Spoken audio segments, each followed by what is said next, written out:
Bonjour à toutes et à tous, bienvenue sur le plateau du débrief. Je suis ravie, avec toute l'équipe et avec nos invités, de vous retrouver pour une nouvelle émission consacrée à l'analyse de l'actualité de la semaine. Et aujourd'hui, l'émission sera consacrée au 5e sommet Union africaine-Union européenne qui se tient à Abidjan, dans la capitale ivoirienne depuis ce matin et qui voit la participation de 82 chefs d'État et de gouvernement. Le roi Mohamed VI, en visite en Côte d'Ivoire depuis dimanche, prend part aux travaux de ce sommet réunis sous le thème « Investir dans la jeunesse pour un avenir durable ». Mais les questions de la migration, de la paix, de la sécurité et du partenariat économique entre l'Europe et l'Afrique sont également à l'ordre du jour. Nous évoquerons donc aujourd'hui toutes ces différentes thématiques avec nos invités, à commencer par Naïm Kamel, directeur de publication de Quid.moi. Bonjour Naïm, merci d'être avec nous. Bonsoir Hanan. À vos côtés, Cherkaoui Roudani, expert en questions géostratégiques et sécuritaires. Merci également d'être avec nous aujourd'hui. Bonsoir Hanan. Et enfin, sur notre plateau, notre confrère Aziz Boustard, directeur de publication du Panorama Post et de Moatin. Bonsoir Aziz. Bonsoir Hanan. Alors, je le disais, on va revenir sur les différents aspects de ce sommet. Mais tout d'abord, je vous propose de revenir en images sur les grands enjeux de ce sommet Union européenne-Union africaine avec ce reportage signé Souha Aboutara. Investir dans la jeunesse pour un avenir durable. C'est le thème principal du 5e sommet Union africaine-Union européenne. La réunion ministérielle s'est ouverte hier à Abidjan, en prélude au sommet des chefs d'État et de gouvernement qui débute aujourd'hui.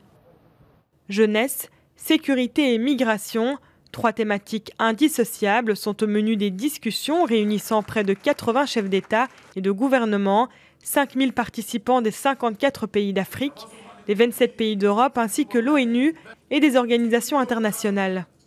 La question de la sécurité et des menaces terroristes devra être discutée par les chefs d'État et de gouvernement au moment où l'Afrique de l'Ouest notamment connaît depuis plusieurs années une montée en puissance de groupes terroristes.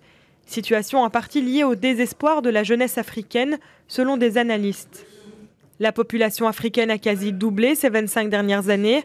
Elle compte aujourd'hui 1,2 milliard et devrait encore doubler d'ici 2050. 60% de cette population africaine a moins de 25 ans et des centaines de milliers de jeunes, désespérés par le chômage, la pauvreté et l'absence de perspectives dans leur pays, tentent d'émigrer vers l'Europe chaque année.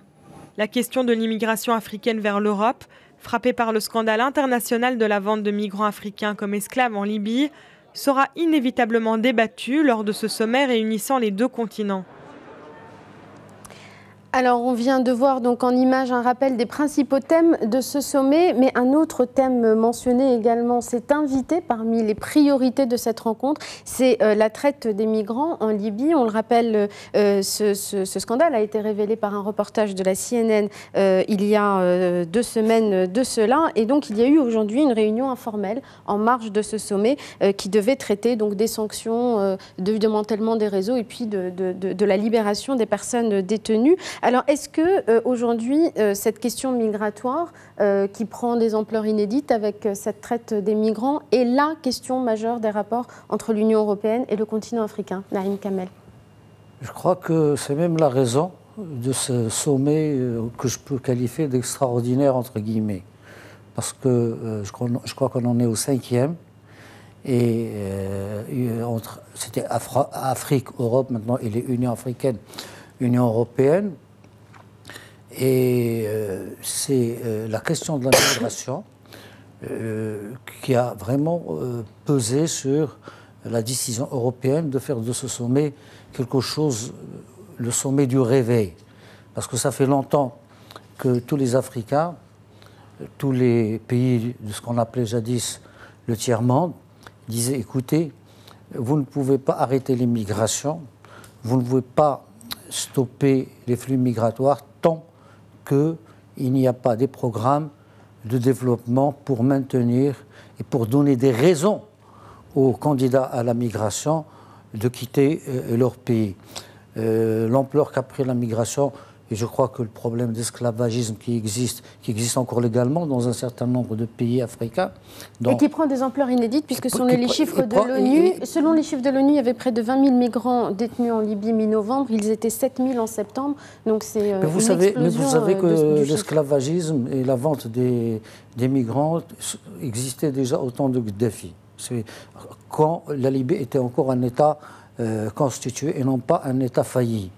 Donc aujourd'hui, il faut comprendre que si l'Europe d'abord est si présente par autant de chefs d'État, dont Angela Merkel, qui n'a pas souvent mis les pieds en Afrique, explique qu'il y a une cote d'alerte qui a été touchée.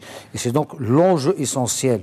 Tout le reste, il y a beaucoup de cosmétiques dans l'emballage, mais on va voir, c'est-à-dire il va falloir juger au résultat, et le résultat ne peut être jugé que dans la durée.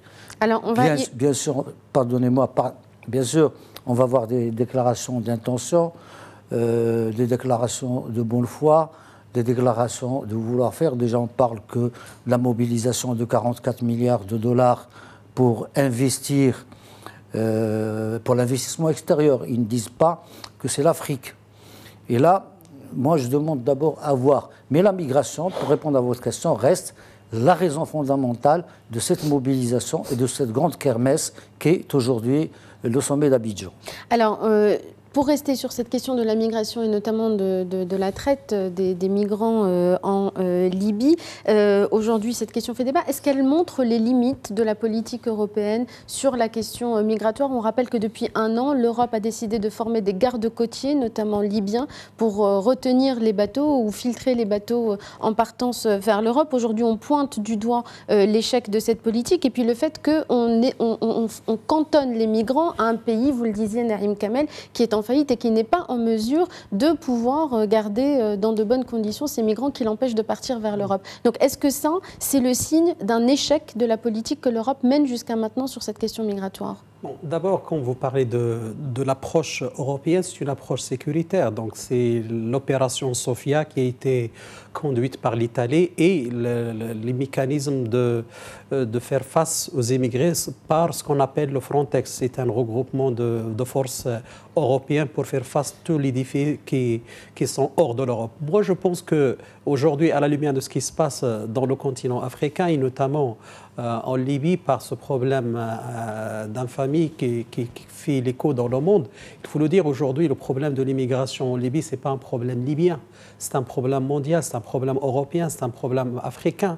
Donc je pense aujourd'hui, à la lumière de ce sommet soi-disant historique, parce que en attendant, en écoutant les discours qui ont été faits jusqu'à maintenant dans ce sommet, par exemple, quand on écoute Alpha Condé, c'est un discours qui est mitigé, donc on aurait aimé bien que le discours soit très fort dans la conception, dans la perception des relations de l'Union européenne avec l'Union africaine, mais malheureusement, je pense que le problème là se pose dans le fait qu'aujourd'hui, l'intégration africaine n'est pas encore avancée pour qu'il puisse être vraiment pesé dans les tractations. On va y revenir tout à l'heure. Mais je pense que la question de l'immigration, la question de l'immigration, je pense qu'il faut traiter le problème dans les causalités qui ont provoqué ce problème.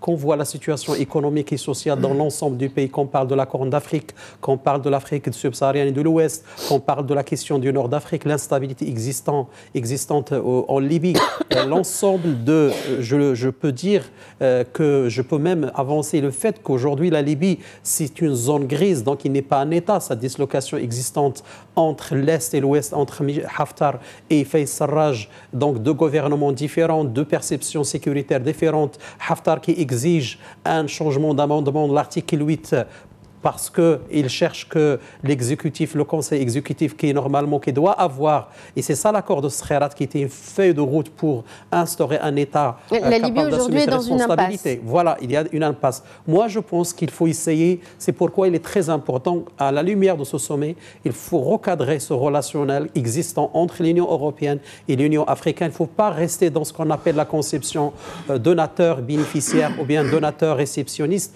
mais il faut aujourd'hui, je pense qu'il est urgent de se rendre compte que les partenariats existants entre l'Union européenne et l'Union africaine doivent changer avec une conception plus intelligente, développer, retravailler l'Afrique, mais avec des lunettes africaines, mais pas avec des lunettes européennes. Alors on reviendra justement tout à l'heure. Est-ce que l'Europe aujourd'hui est en train de reconsidérer la forme de ce partenariat avec l'Afrique? Mais pour finir le tour de table sur cette question de la migration, est-ce qu'aujourd'hui, la politique européenne, finalement, en matière de migration, elle ne doit plus relever de la volonté, mais de la nécessité aujourd'hui? Et on le voit à l'aune de la crise des migrants libyens.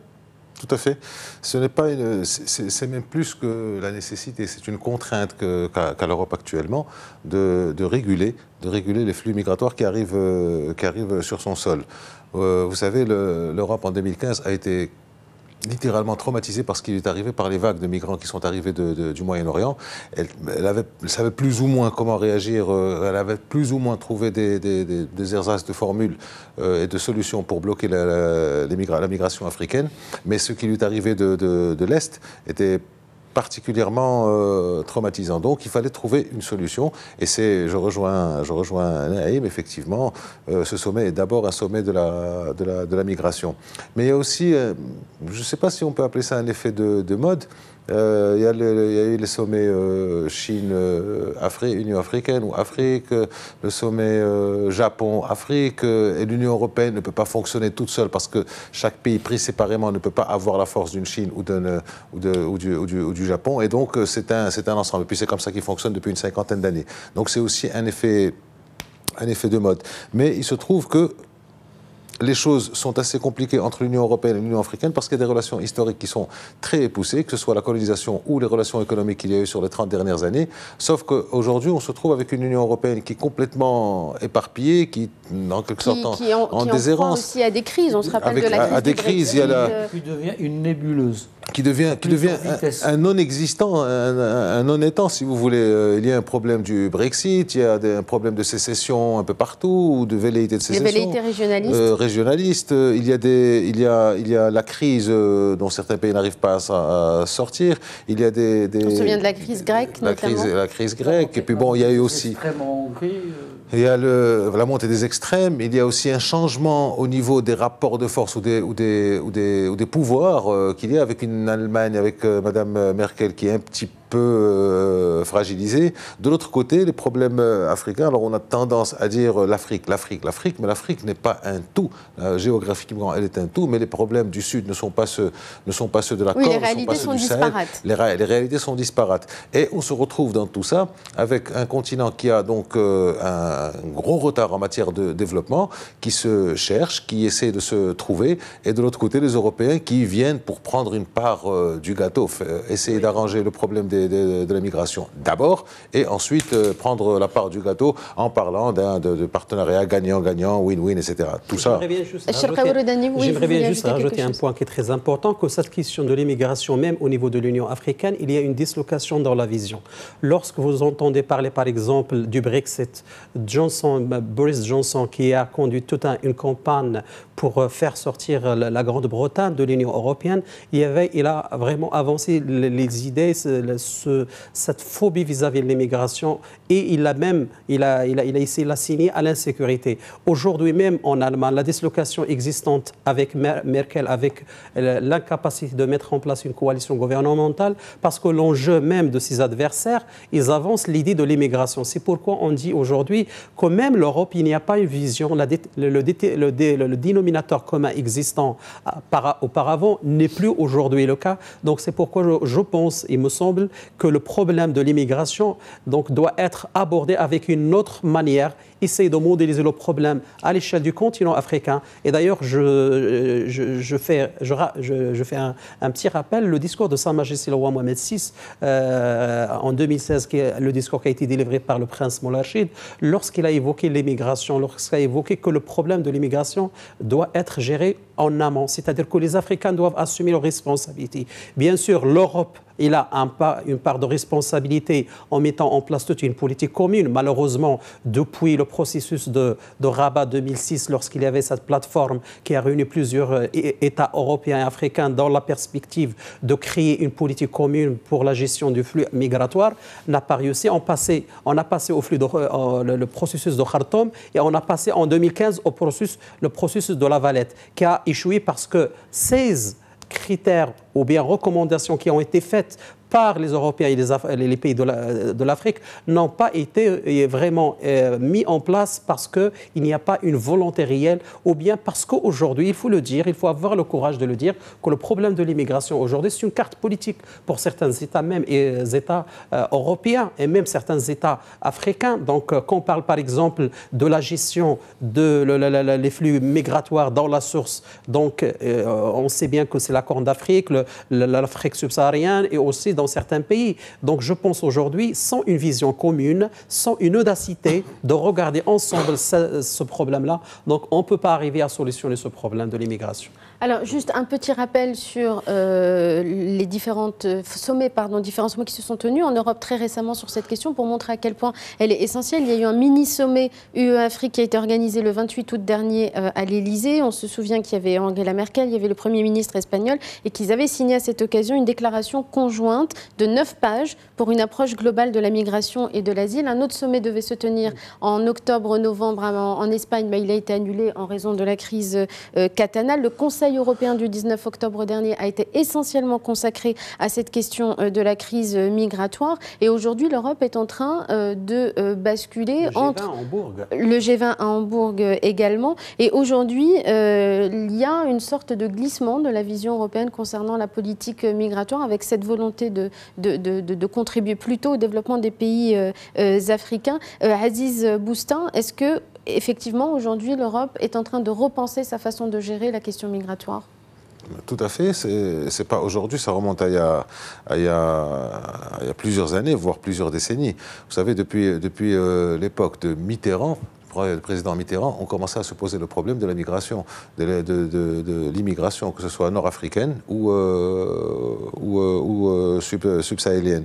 Maintenant, il me semble que cette question migratoire relève bien plus de la politique intérieure de chaque pays européen qu'on peut transposer à l'ensemble de l'Union européenne. Donc c'est une somme. L'Union européenne, c'est 28 pays. Bientôt, ils seront 27. Mais ils ne sont pas tous d'accord. On l'a vu à l'occasion de la crise des réfugiés. Un ensemble cohérent. Sur la question de la migration, ils sont de plus en plus cohérents et surtout au niveau des pays du Sud, au niveau des pays qui reçoivent, ou de l'Angleterre avec son passé colonial, qui reçoivent des migrants. Mais il y a des chiffres qui sont intéressants. Quand on sait qu'il y a 33 en Afrique, il y a 33 millions de personnes qui quittent leur pays, qui ne vont pas forcément en Europe, et il y a 20 millions de personnes qui arrivent dans d'autres pays. Je n'ai pas les chiffres. Il y a une migration intra-africaine. L'essentiel de la migration africaine est intra-africaine. Et si on doit comparer, je n'ai pas les chiffres de la migration africaine en Europe, mais ça ne doit pas être véritablement assez significatif pour justifier tout ce tohu-bohu qu'on fait autour de la question migratoire. Je rejoins. Donc vous voulez dire que c'est aussi une question interne à l'Afrique? C'est une question qui devrait être débattue en interne en Afrique, parce qu'il y a un problème qui est très important de gens qui viennent du Sud et qui remontent, ou alors ils remontent en traversant le Sahel, et ils arrivent dans des pays comme le Maroc, où ils ne cherchent plus tellement à quitter, mais à venir s'installer, ou alors ils passent par la Libye parce qu'ils savent que c'est un non-État, c'est une terra nullius où ils vont passer. Et donc, cette question migratoire, on en parle beaucoup au niveau européen, mais on n'en parle pas assez, à mon avis, au niveau africain, intra-africain. Narim Kamel, et on finit sur la question de la migration. C'est-à-dire qu'il faudrait peut-être un peu avoir de la mémoire. Ce problème de la migration et la prise en conscience de l'arrêt du flux migratoire n'a pas commencé aujourd'hui. Il a commencé, je crois, dans début des années 80. C'est au moment où on a commencé, parce qu'auparavant, il n'y avait pas de visa pour tout le monde. Et la migration était plus facile. À un moment donné, on s'est aperçu que les flux migratoires devenaient de plus en plus denses. Et donc, on a commencé à instaurer les visas. Et dès lors, en ce moment-là, le débat qui a eu lieu, et je m'en souviens très bien, sur l'instauration des visas et la réciprocité dans l'instauration des visas, posait ce problème d'une prise de conscience qu'on voyait venir. Seulement, on traitait une partie du problème, c'est-à-dire la partie visible de l'iceberg, celle qui fait qu'on voit des immigrants arriver dans un pays en masse, individuellement, et qui commencent à s'installer. Et depuis l'époque, on dit qu'il faut des opérations de co-développement, de manière à ce que l'Afrique puisse développer, et donc ce que je disais tout à l'heure, devenir attractive pour sa propre jeunesse, pour sa propre population. Malheureusement, et c'est un phénomène qui existe encore aujourd'hui, il y a un problème qui s'appelle la corruption, et je ne parle pas de la petite corruption, je parle de la grande corruption. La corruption endémique. Pas exactement la corruption endémique, c'est la grande corruption, celle des marchés, pas celle des propres aux pays africains. Qui se fait au quotidien, ce qu'on appelle la petite corruption, celle de la paperasse, celle des passe-droits, des petits passe-droits, mais celle des commissions, des rétrocommissions, des marchés d'armement. Et on voyait au même moment où on développait ce discours, on continuait cette politique avec les gouvernements en place, c'est-à-dire on va faire un contrat d'armement qui vaut, par exemple, je donne un chiffre, n'importe lequel, qui vaut 40 millions de dollars ou 4 milliards de dollars, sur lequel qui est surévalué, de manière à ce qu'on fait de la rétrocommission au gouvernement en place, qui eux-mêmes encore font de la rétrocommission aux dirigeants européens pour qu'ils puissent financer leur campagne, pour qu'ils puissent s'enrichir illicitement.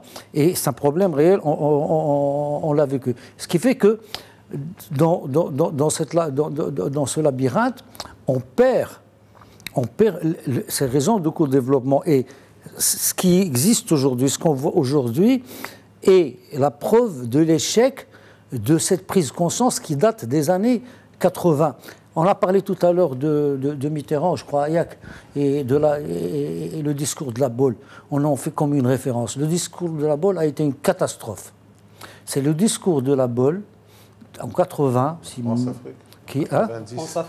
France-Afrique, oui, qui a commencé le démaillage de l'Afrique, qui avait une certaine forme de stabilité.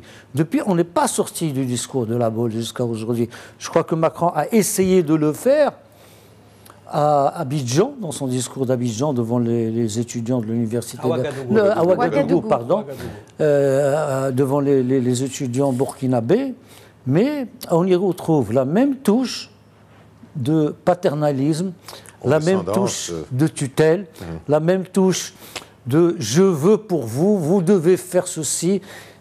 On n'est pas encore sorti de cette mentalité. Je crois qu'on a encore besoin d'une autre révolution. Alors, dernier point, si vous permettez, un dernier très point rapidement, et on fait la pause. en quelques mots. Il y a quelque chose de malsain et de malhonnête aussi quand on voit ces questions de migration européenne vis-à-vis de l'Afrique. Ça avait été, au moins, il avait eu le mérite de le dire clairement, Nicolas Sarkozy, l'immigration choisie. On va prendre les meilleurs, on va prendre ce qui nous intéresse à nous pour les affaires qui nous internent, et le reste, on vous le laisse. D'où la délocalisation d'universités dont on parlait la dernière fois. Donc, on vous laisse tout faire dans vos pays d'origine. Mais on se réserve le droit de récupérer les meilleurs. C'est une politique qui n'est pas déclarée, mais c'est une politique qui est dans les faits effective. Merci Aziz Boustin. Restez avec nous, on marque une courte pause et on revient tout de suite après pour continuer à commenter ce sommet Union africaine-Union européenne. À tout de suite. Merci d'être resté avec nous. Nous sommes de retour sur le plateau du débrief. On l'évoquait dans la première partie de cette émission longuement, la question de la migration qui est au centre de ce sommet Union africaine-Union européenne. Mais cette question est intimement liée à celle de la jeunesse. On l'a rappelé, c'est le thème sur lequel se tient ce 5e sommet. On rappelle juste quelques chiffres. 60% de la population africaine a aujourd'hui moins de 25 ans.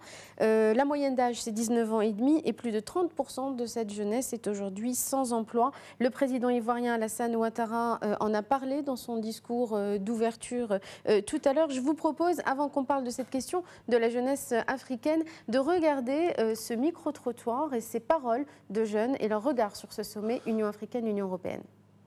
Bon, pour moi, les relations France-Afrique, d'abord, on a changé le franc CFA, qui est un facteur gênant pour notre économie depuis 50 ans. Et on doit changer aussi la façon d'entreprendre la France-Afrique. puisque eux, pour venir chez nous, c'est plus facile, mais nous, les échanges, c'est pas vraiment ça. Je pense que ce sommet est des plus nécessaires, d'autant plus que la jeunesse sera mise en avant lors du sommet. Et l'on sait que l'Afrique dispose de la population la plus jeune au monde.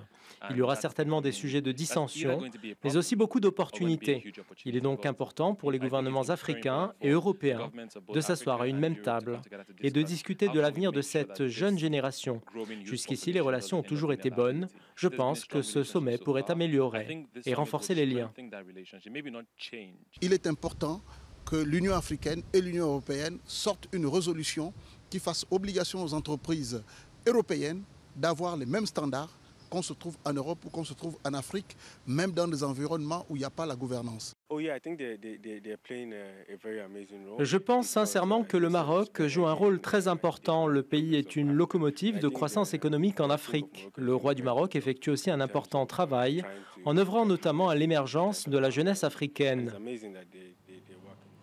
Alors, on les a entendus, les attentes de quelques jeunes Africains au micro de Médien TV, mais les enjeux sont aussi énormes. Alors, d'après le président de la Commission européenne, Jean-Claude Juncker, c'est 18 millions d'emplois par an qui devraient être créés. Le président de la République de Guinée, Alpha Condé, qui est également président de l'Union africaine, parle de véritables bombes démographiques sur laquelle il va falloir travailler. Alors, les Européens proposent plusieurs plans. Alors, le président du Parlement européen, Antonio Tajani, parle d'un plan Marshall pour l'Afrique. Il parle de 40 milliards d'euros qui doivent être investis pour créer un effet de levier. Le président français Emmanuel Macron, hier, mardi, devant les étudiants de Ouagadougou, a promis de porter à 0,55% du revenu national brut français l'aide publique au développement. Naïm Kamel, je vous vois porter un regard très sceptique. Vous n'y croyez pas à ces promesses, à ce plan Marshall, à ces engagements pour la jeunesse africaine? Mais c'est pas le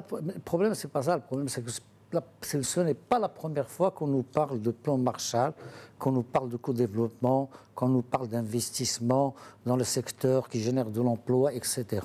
Mais ce n'est jamais suivi. Aujourd'hui, on sait une vérité. On sait que l'Afrique est peut-être l'une des richesses les plus vierges dans le monde. D'ailleurs, c'est pour ça qu'il y a cette bataille, une véritable concurrence où on retrouve l'Union européenne, le Japon, la Chine, les États-Unis, quoique eux, ils se font plus discrets, mais ils ne sont pas moins inopérationnels. Il y a 10 jours, il y avait un sommet États-Unis et pays africains à Washington. Parfois, on a l'impression qu'on est en train de nous vendre un discours qui se veut libérer de tout paternalisme, mais qui vient envelopper une quête de nouveaux marchés, et je ne sais pas, et je ne suis pas sûr, je ne suis pas certain qu'on ne va pas reconduire les mêmes schémas sous d'autres formes. C'est pour ça que je me sens un peu sceptique. Vous me parlez d'un plan Marshall de 40 milliards de dollars. Moi, j'ai lu quelque part 44 milliards. 44 milliards d'euros pour créer un effet de levier et arriver à 400 milliards d'euros pour le développement africain. Mais on ne nous dit pas où, comment. C'est-à-dire, on ne nous dit pas comment ça a été. Si quelqu'un d'entre vous le sait, qu'il m'éclaire ma lanterne. Où on va mettre ces 44 milliards de dollars? Dans quel pays? À quelle hauteur? Pour quel pays et pour quelle région? Il y a un plan Marshall, mais sans feuille de route. C'est ce que vous voulez dire. Il y a un chiffre et c'est tout. Aziz Boustan, sur ce plan pour la jeunesse qui est, encore une fois, rappelons-le, au cœur de ce sommet. Vous parlez du plan pour la jeunesse ou des 44 milliards? La jeunesse qui est au cœur de ce sommet et des plans qui sont annoncés. Parce que je voudrais vous parler des 44 milliards et les mettre en parallèle avec la force de sécurité du Sahel qui elle, devait mobiliser que quelques euros. C'est excellent parce que c'est la question à laquelle on allait passer après, celle de la stabilité de la sécurité. L'Europe qui promet 50 millions d'euros et qui n'arrive pas vraiment à les sortir. Quel plan Marshall dans l'insécurité? Et quel plan Marshall? Non, écoutez, il faut sortir de ce... L'Afrique et les Africains ont quand même une grande responsabilité. Il faut sortir de ce complexe du colonisé, pour dire les choses. Il faut essayer, arrêter d'attendre que les Américains, que les Européens fassent des choses. Regardez les Chinois, quand ils viennent. Ils viennent pour faire du business dans des choses où ils peuvent faire du business, et en général, c'est dans l'agriculture. Je reviens au discours d'Abidjan. J'ai retenu une phrase. parmi toutes les phrases qui ont été dites, il n'y a pas de grands projets et de petits projets. Les petits projets font travailler des gens. Donc si on vient faire un projet, un micro-projet qui fait travailler 5 personnes ou 6 personnes ou 7 personnes, d'abord, il aura plus de chances de marcher. Et c'est ça de gagner sur la misère. C'est toujours ça de gagner sur la misère. Et puis, à force de gagner sur la misère, on arrive au développement. Et puis, c'est plus facilement réalisable, même au niveau pécuniaire, au niveau financier. Et sortir ces grands chiffres sur les 44 milliards, on va aider la jeunesse, ça restera des vœux pieux, ça restera des images d'Épinal qu'on a envie de dresser, avec des sommets comme ça, venir sortir un tas de choses et repartir, et rester au point zéro. Les Américains, au moins, ils sont cohérents avec eux-mêmes. Eux, ils ne vont pas en Afrique, c'est les Africains qui vont chez eux. Donc, il faut arrêter avec ça et revenir à cette question de co-développement sud-sud, de coopération sud-sud et travailler en interne. Je crois qu'il y a pas mal de choses à faire, mais comme disait si Chelkaoui, il faut d'abord passer par les études, d'abord connaître un état des lieux, d'abord savoir de quoi il retourne, quel est le problème. Nous avons un continent qui, pris dans sa globalité, réalise un PIB global mais inférieur à celui de la France. Pour 1,2 milliard de personnes, l'Afrique a moins de PIB que la France avec 60 millions de personnes. Donc là, il y a un problème. À partir du moment où on sait quels sont les problèmes, on sait quels sont les atouts, on sait où on a une vision, à ce moment-là, on réglera le problème dans sa globalité, jeune compris. Alors, sur cette question du co-développement, oui, Naïm Kamel. Juste pour compléter, vous voyez maintenant les taux qui sont réservés par chaque pays. Si on voit rien que les grands pays, les 2 grands pays européens, la France et l'Allemagne. La France, qui est très impliquée en Afrique, beaucoup plus que l'Allemagne, historiquement. Y compris historiquement, oui. Historiquement, culturellement. Surtout historiquement. Et culturellement, économiquement, dit Macron l'a promis, va porter cette aide à 5,5 du PNB. Non, 0,55. 0,55. Pardon. 0,55. Oui, c'est déjà énorme. 0,55 quand l'Allemagne est déjà à 0,75. Alors, est-ce que il va falloir qu'on fasse les calculs? Est-ce que ces 2 pays à eux seuls vont déjà fournir la moitié de ces 44 milliards comme ça? Ou ces 44 milliards vont venir d'ailleurs? C'est dans cette ambiguïté. Les discours, c'est beau. C'est bon, s'amuser avec des étudiants dans un amphi pendant 2 heures, pendant 3 heures, mais il faudrait des précisions. Mais alors, juste par rapport à cette question du co-développement, ou en tout cas le changement de paradigme avec lequel il faut penser les relations avec l'Afrique, dans une tribune publiée à l'approche de ce sommet, la haute représentante de l'UE pour les affaires étrangères, Federica Mogherini, a dit son espoir que cette rencontre permette l'émergence, je la cite, d'un partenariat d'égal à égal, dégagé de la relation donateur-récipiendaire, désormais dépassée. Est-ce qu'on peut accorder du crédit à cette déclaration qui rejoint aussi celle d'Emmanuel Macron qui, à Ouagadougou, alors lui aussi je le cite, a appelé à reconstruire un projet entre les 2 continents, une relation nouvelle pensée à la bonne échelle? Est-ce qu'il peut y avoir aujourd'hui un changement justement dans la façon dont l'Union européenne considère sa relation avec l'Afrique sur ces projets de développement? Moi, je ne pense pas, sincèrement, je ne pense pas. Parce que simplement, il faut revenir en 2007, lorsqu'il y avait ce qu'on appelle la stratégie commune entre l'Union africaine et l'Union européenne à Lisbonne. Donc il y avait toute une stratégie de développement, de co-développement, mais l'Union européenne n'arrive pas vraiment de mettre en place ou bien mettre en œuvre cette vision ou bien cette stratégie parce que tout simplement, on n'arrive pas de sortir de ce qu'on appelle le paternalisme européen. D'ailleurs aussi, on ne peut pas créer ce co-développement s'il n'y a pas une vision commune de la politique extérieure européenne. On sait qu'il y a une dissension flagrante entre la vision allemande et la vision française, la vision italienne et la vision française. D'ailleurs, le Brexit, le sort de la Grande-Bretagne de l'Union européenne, il va impacter beaucoup de fonds souverains, il va impacter même le fonds fiduciaire qui a été mis en place par l'Union européenne pour financer et développer l'Afrique.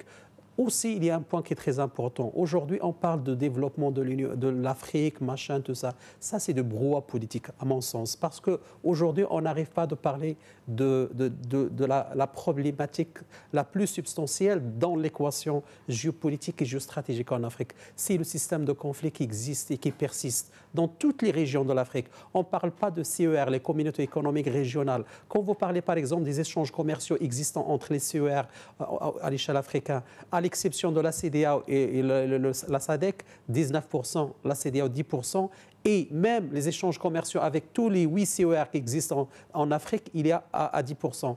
90% avec les Occidentaux, c'est-à-dire avec l'Union européenne, avec les États-Unis, avec la Chine et l'Inde. Mais aujourd'hui, si pour qu'on puisse travailler ensemble, il faut que les Africains assument leurs responsabilités. Alors, il faut le dire aussi, et je m'excuse de ça, parce que les Africains parlent beaucoup, mais ils ne font rien. Voilà, ça c'est une chose qu'il faut la mettre dans la tête. Aujourd'hui, si on veut assumer notre responsabilité, il faut une vision commune, il faut coaguler les synergies. Mais je pense que c'est très loin. D'ailleurs, qu'on parle même de financement de ce sommet, c'est estimé à 22 millions de dollars.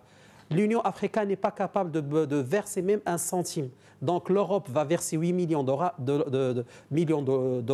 Alors le reste, c'est combien? Le reste, c'est 14 millions d'euros. Est-ce que la Côte d'Ivoire, il a tout l'argent pour financer? Donc il a demandé à des bailleurs de fonds extérieurs de l'Union africaine. Alors là, vous touchez, Sharqawi Roudani, une question importante et qui peut être fâche, mais qui doit être posée, puisque depuis tout à l'heure, on parle de la question du développement, du co-développement et de la responsabilité des États africains. Vous l'avez aussi évoqué tout à l'heure, Aziz Boustin. Est-ce que, tant que l'Union africaine n'a pas opéré sa réforme institutionnelle et n'a pas gagné son autonomie financière, sur ce plan, je rappelle juste un chiffre, le budget prévisionnel de l'UA 2016-2017, c'est 707 millions d'euros, en dehors des opérations de maintien de la paix, 707 millions d'euros, 73% sont pourvus par les dons de l'Union européenne, de la Chine, de la Banque mondiale et des États-Unis, et seulement 27% donc proviennent des cotisations des États membres. Donc est-ce qu'en l'absence d'une réelle autonomie financière et d'une réforme institutionnelle, les pays africains peuvent peser dans ces négociations et imposer leur voix dans cette vision du co-développement? Je ne sais pas si vous vous en souvenez, on en a parlé au moment du retour du Maroc à l'Union africaine. On avait dit que d'abord, l'Union africaine, pour qu'elle soit Union africaine, elle doit commencer par son autofinancement. D'ailleurs, c'était l'objet du rapport qu'avait patronné Paul Kagame avec le Tchadien Idriss, etc., et qu'ils avaient présenté. Où en est-il maintenant?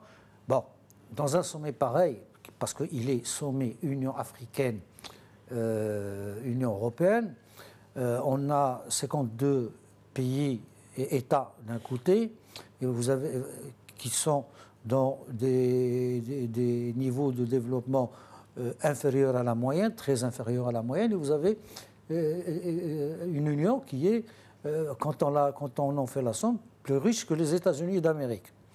La normale, c'est que normalement, il devrait porter, l'apport ne devrait pas être à 8 millions d'euros, mais au moins à 70% du coût de ceci.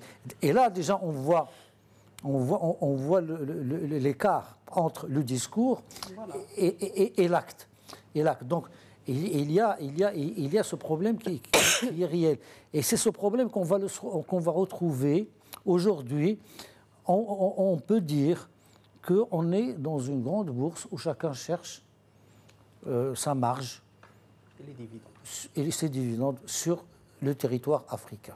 Alors, une autre question qui est liée aussi à cette question de l'autonomie financière et qui nous permet d'aborder un autre aspect, c'est celui de la paix et de la sécurité. On a parlé tout à l'heure très rapidement de la force G5 Sahel. On rappelle qu'elle a été imaginée d'abord en 2015, qu'elle est devenue opérationnelle en février dernier lors du sommet de Bamako. Alors, vous l'évoquiez tout à l'heure, le budget a été déjà divisé par deux. Il est à 240 millions d'euros. L'Union européenne en a promis 50. Mais le président français, encore une fois, lors de ce voyage africain actuellement, a exigé que les Européens et les Africains s'engagent pour réellement apporter leur aide à cette force du Sahel. La question sécuritaire est aussi un enjeu majeur pour l'Europe. Est-ce que l'Europe est prête aujourd'hui à mettre les fonds qu'il faut et à encourager les pays africains pour régler notamment la fragilité de la région sahélienne?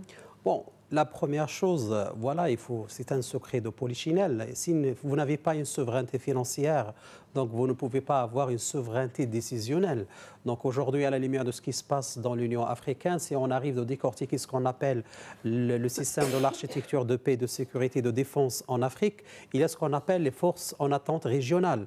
Donc à l'exception de la force de la CEDEAO, qui est la force ECOMOG, c'est la seule force qui est vraiment à un certain degré, donc il est opérationnel. Donc je ne pense pas aujourd'hui que l'Afrique a la capacité de vraiment de gérer sa sécurité parce qu'il manque de financement. Lorsque vous abordez la question de la bande sahélo-saharienne, de la Corne d'Afrique, vous parlez par exemple de l'Afrique de l'Ouest, l'éclosion des groupes terroristes, des forces de centrifuge en Centrafrique, ce problème existant entre la Séléka, les anti-Balaka, les dislocations existantes par exemple entre Salva Kiir et Eric Machar. Donc, ce sont des problèmes, ce sont des difficultés majeures aujourd'hui. Donc, est-ce qu'aujourd'hui, l'Union africaine, face à cette question de mouvements transnationaux, donc, est-ce qu'il est capable de gérer cette sécurité? Je ne pense pas parce qu'aujourd'hui, la preuve, c'est dans la bande sahélo-saharienne,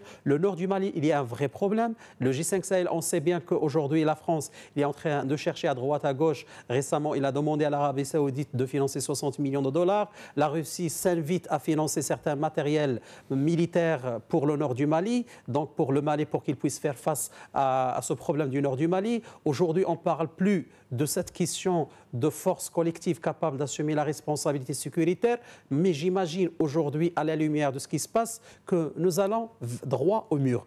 La question n'est pas sécuritaire à 100%. Aujourd'hui, si on n'arrive pas à gérer les situations conflictuelles existantes en Afrique, on n'aura pas un développement. La condition sine qua non de développement, c'est la sécurité. Il faut que l'Union européenne, il faut que la communauté internationale assume leurs responsabilités de gérer cette question libyenne. Il faut que chercher la solution politique le plus tôt possible parce que je pense la Libye, il est en train de devenir la nouvelle Syrie. Et c'est ça, je pense, la sonnette d'alarme qu'il faut sonner, qu'il faut tirer. C'est ça la question, je pense qu'il faut aborder avec audacité, avec courage. Naïm Kamal, et ensuite la dernière question, parce qu'on arrive bientôt à la fin. Dans le même sens, et je reviens à truisme que j'ai dit tout à l'heure.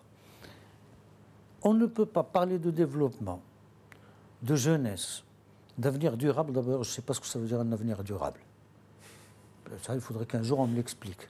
Je sais ce que c'est un présent, je sais ce qu'un passé, je sais ce qu'un avenir. Mais l'avenir est durable, mais demain c'est un avenir durable, mais après-demain il sera un passé. Donc tout ça, c'est vraiment, on est en train de tisser des slogans. Vous voyez combien de régions? Et si on le recense rapidement, il y a la Libye, il y a le Sahel, il y a le Nigeria, il y a la Somalie, il y a l'Érythrée, il y a Djibouti, il y a la République démocratique du Congo, il y a bien d'autres régions qui sont en effervescence. Et comment peut-on, un investisseur, parce qu'un investisseur, l'argent n'a pas de patrie, un investisseur ne va pas venir dans une zone à risque pour y mettre de l'argent. C'est-à-dire, si on n'installe pas la sécurité, si on ne stabilise pas les pays d'abord, et c'est donc à ça qu'essentiellement il faut réfléchir, on ne va rien développer. Et si j'ai bien compris ce que le président français a dit à Ouagadougou, c'est que rien que pour le Sahel, on n'est pas dans le moyen terme, mais dans le long terme, avant d'arriver avec le G5, à une stabilisation, jusqu'au moment où ce G5 puisse de lui-même gérer cette situation et que la France va l'accompagner. Alors, pour terminer sur ce sommet Union africaine, Union européenne, on va parler du rôle du Maroc. Le roi Mohamed VI est présent à ce sommet. Le retour du Maroc à l'Union africaine a été salué par le président de la commission de l'UA, Moussa Faki, dans son discours tout à l'heure, et par Alpha Condé également. Mais je cite Moussa Faki, avec le retour du Royaume du Maroc au sein de l'Union africaine, l'Afrique a retrouvé sa totalité et son unité. Avec ce retour, le couple Union africaine-Union européenne reprend ainsi son équilibre, ses forces et une stature bicontinentale exceptionnelle. Alors sur tous ces enjeux, l'Union africaine a trouvé plus que sa totalité. Il y a sa totalité plus un appendice inutile qui est là. Un acteur majeur dans les relations nord-sud et un acteur clé dans les équations géostratégiques sud-sud. Alors, il parlait effectivement des séparatistes du Polisario. Mais juste pour finir donc, sur cette question du rôle du Maroc, sur tous les enjeux qu'on a évoqués, que ce soit le développement économique, que ce soit la gestion de la question migratoire, vous l'avez évoqué tout à l'heure, le Maroc est aussi un partenaire privilégié de l'Europe et il est aussi aujourd'hui cité en exemple quant à sa politique d'accueil et de régularisation pour les migrants. Sur la question question de la lutte contre l'extrémisme également. Alors Emmanuel Macron, hier, encore une fois, à Ouagadougou, a salué personnellement le roi du Maroc. Je le cite, « Il est temps aujourd'hui de faire barrage à l'extrémisme religieux. Il ne faut lui laisser aucun espace en le combattant partout, dans les écoles, dans les universités. Et je veux ici rendre hommage au roi du Maroc pour avoir toujours su trouver les mots qu'il faut, compte tenu du rôle éminent qui est le sien. » Alors une dernière question pour clôturer cette émission sur ce rôle du Maroc qui est présent aujourd'hui au sommet d'Abidjan. Et est-ce que l'Europe aujourd'hui a conscience de son rôle ? Bien sûr qu'il a, comment il a conscience de son rôle. Il est investi dans le continent depuis quelques années. Il est sur tous les fronts. Il est en Afrique de l'Ouest, il est en Afrique de l'Est. Et il va vers l'Afrique australe. Donc, il est sur tous les fronts. Et sur sa vision aussi du co-développement et du partenariat gagnant-gagnant. La fin de la tutelle, la fin du paternalisme, c'est lui qui l'a réclamé et de manière, une fois dans son discours d'Abidjan. Février 2014. L'Afrique doit faire confiance à l'Afrique. Et puis l'Afrique doit faire confiance à l'Afrique. Et puis dans le discours de Riyad. Donc c'est une théorie, je crois, qu'il a très bien mûri, qu'il a développée, qu'il a actionnée et qui est aujourd'hui mise en œuvre. D'ailleurs, et elle a été entendue, actée. D'ailleurs, on a voulu lui faire jouer le rôle de diviseur.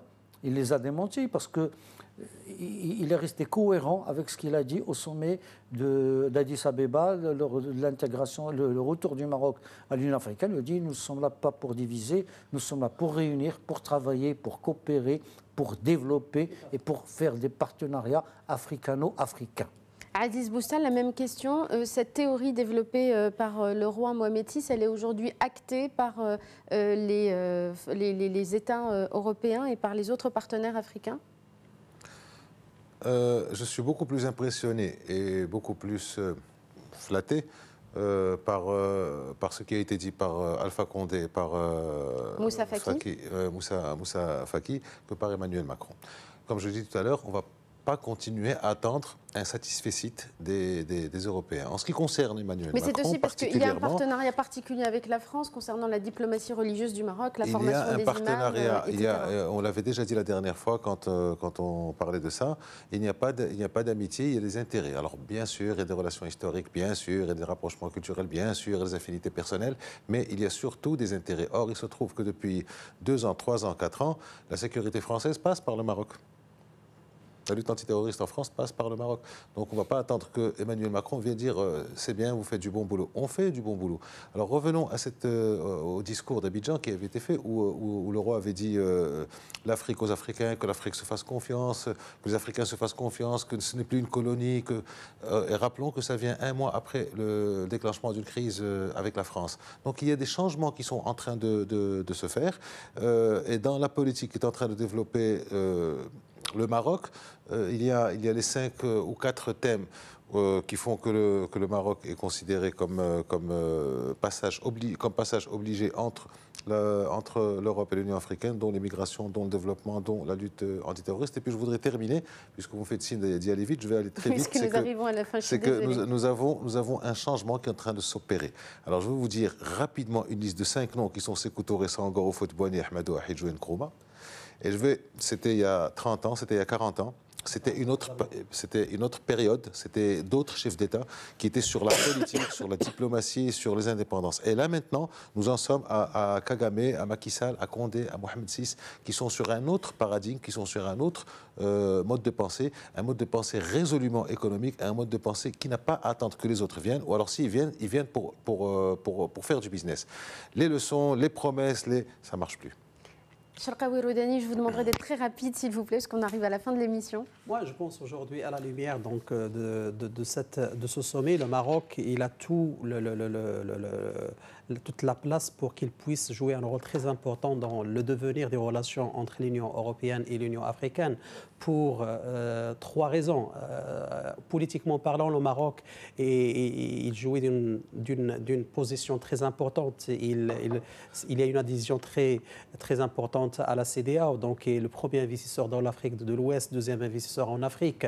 Le Maroc, il a joué un rôle très important dans la médiation en Afrique. Il a abrité l'accord de Skhirat, donc c'est un rôle qui est très important sur les auspices des Nations Unies. Le Maroc, il joue un rôle très important dans la dimension sécuritaire. Il joue un rôle très important dans la vision économique. C'est un acteur clé dans les relations nord-sud et sud-sud. Donc je pense que, et n'oublions pas le gazoduc atlantique qui relie le Nigeria en passant par l'Afrique de l'Ouest vers l'Europe. Ça, c'est une vision stratégique très importante de Sa Majesté pour créer vraiment une richesse et pour vraiment essayer de mettre en place des mécanismes de développement de l'Afrique et de l'intégration continentale. En gros, il faut faire comme le Maroc, je conclue si vous me permettez sur cette phrase. En gros, il faut faire comme le Maroc, ne pas parler beaucoup et avoir des actes et faire des actes. Merci beaucoup, messieurs, d'avoir été avec nous aujourd'hui pour commenter donc ce 5e sommet Union africaine-Union européenne. Merci à vous de nous avoir suivis. Merci pour votre fidélité. On se retrouve mercredi prochain avec un nouveau débrief. Et pour l'heure, restez avec nous sur Médien TV. L'information continue dans un instant.